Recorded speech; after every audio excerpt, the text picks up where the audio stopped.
कुछ ही दिन पहले इस्लामाबाद एयरपोर्ट के मंजर ने सबकी तवज्जो अपनी जानिब मबजूल करा ली। ये डिपार्चर लाउंज था। कोई 2 बरस की बच्ची थी। बाप खुदा हाफिज कहकर मुसाफिरों की कतार में लग गया। बच्ची ने जो अंदाज़ा किया कि बाबा छोड़ कर जा रहे हैं, वो इतनी बुलंद आवाज़ से रोई कि इसका तड़पना देखा न जाता था। 3 लोग जो गाड़ी में साथ आए थे इसको कंट्रोल करने की कोशिश कर रहे थे।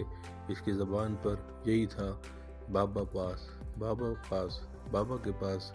वो हाथ उठाकर कतार की तरफ देखकर मचल रही थी। मेरे पहलू में खड़ी साथी बोली।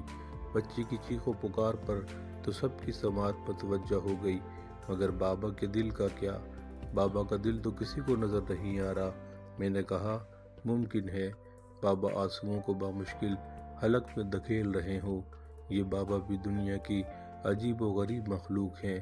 खुद अपने लिए नहीं जीते, ज़िंदगी भर जो कमाते हैं इसका 5% भी अपनी ज़ात पर खर्च नहीं करते। अपनी जवानी और बेहतरीन सलाहियतें लगाकर घर वालों की खुशियाँ खरीदते हैं। माएँ तो बच्चों के साथ साई की तरह रहती हैं। शीरे मादर के हर कतरे से इनमें मोहब्बत उतरती है। इनकी गोद की गर्मी से बच्चे की हसासियत बेदार होती है। मगर ये बाबा तो सुबह जाकर रात को पलटते हैं। छुट्टी का दिन ज़्यादा मसरूफ़ गुजारते हैं कि अहले खानों को अगले हफ्ता सहल गुजर जाए। कुछ बाबा तो तलाश मुआश में तैयार गैर ही के होकर रह जाते हैं। वो भाई हैं तो बहनों की शादी, बेटा है तो वालिदैन की कफ़ालत और बीमारी का फरीज़ा। हमारे वालिद 8 बच्चों के लिए गांव से खालिश शहद और मक्खन मंगवाते थे। घर में देसी अंडे आते थे। कभी मुर्गियां पाल लेते कि बच्चों की सेहत अच्छी होगी तो अच्छा लिखे पढ़ेंगे। एक सुबह अम्मी को गुस्सा आ गया, इस पाजामे में 2 बार पेवन लगा चुकी हूँ, अब नया पाजामा बनवा लें। कल ही लट्ठा लाकर 4 पाजामे सी देती हूँ। फ़ौरन बोले, ये पेवन मेरे नबी सल्लल्लाहु अलैहि वसल्लम की सुन्नत है। हमें बचपन ही से ये पता था कि पेवन एक मुकद्दस चीज़ है, एक मुकद्दस हस्ती की निस्बत इसके साथ जुड़ी है।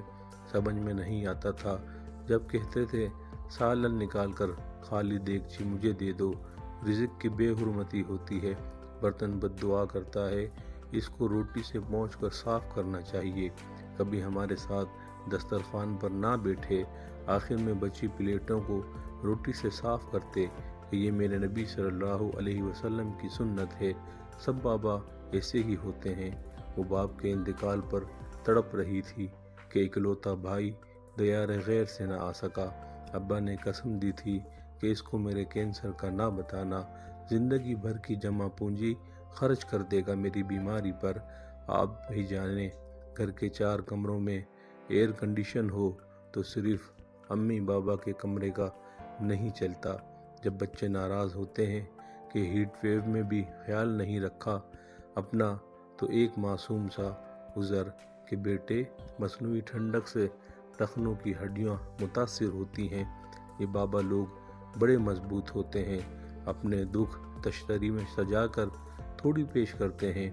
ये बाबा बीवी बच्चों को तारिक रोड से महंगी महंगी जगहों से ईद की शॉपिंग कराते हैं। जब इसरार किया कि अपने कपड़े भी यहीं से ख़रीद लें तो एक ही जवाब मिला, मुझे फ़लाँ की फ़िटिंग ही दुरुस्त आती है।